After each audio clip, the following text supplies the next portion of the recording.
want to talk about something else. I closed my show yesterday with an impassioned plea to the mentally abused liberals who are mentally abusing the rest of the country. You see, the problem with people who have been mentally abused as children, or physically abused, is they tend to abuse everyone around them as adults. Liberals are like abused children. They may not have been physically abused, but they've been mentally abused.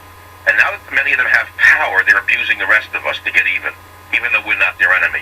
So I closed my show with the following epilogue, and here's what I said.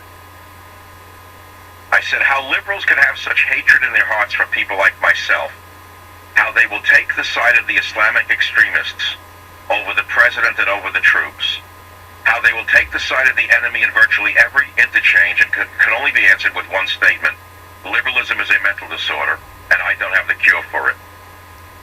And I then said, those of you who think I'm your enemy, if you think I'm a bigger enemy to you, for example, let's start with this. For those of you who are obsessed with certain topics, and you think that I, a frank-speaking man, I, Michael Savage, am your biggest enemy, then you're proving to me that liberalism is a mental disorder. Why do I say that?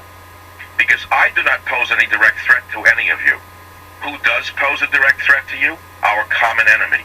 A common enemy who would hang you, cut your throat, throw you down a well, or collapse a wall of bricks on you.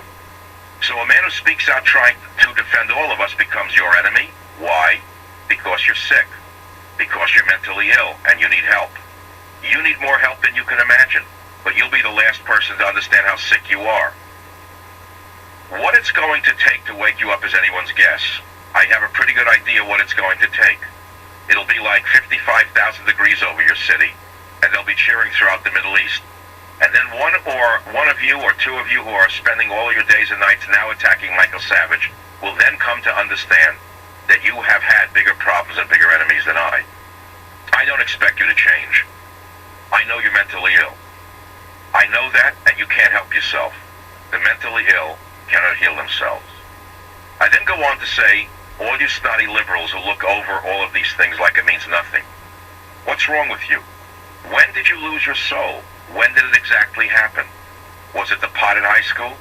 What exactly was it? The coke in the 80s?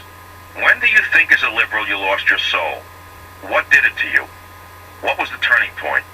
What was that tipping point in your life as a liberal looking back?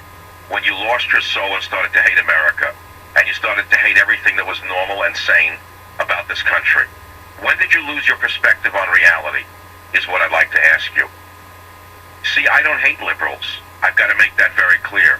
Basically, they're not bad people by and large. They leave you alone. I don't like their politics. They don't like mine. But they're not harmful. Most of them are nice people. They're just pleasure-oriented. They like nice things and they want to be left alone. I understand that.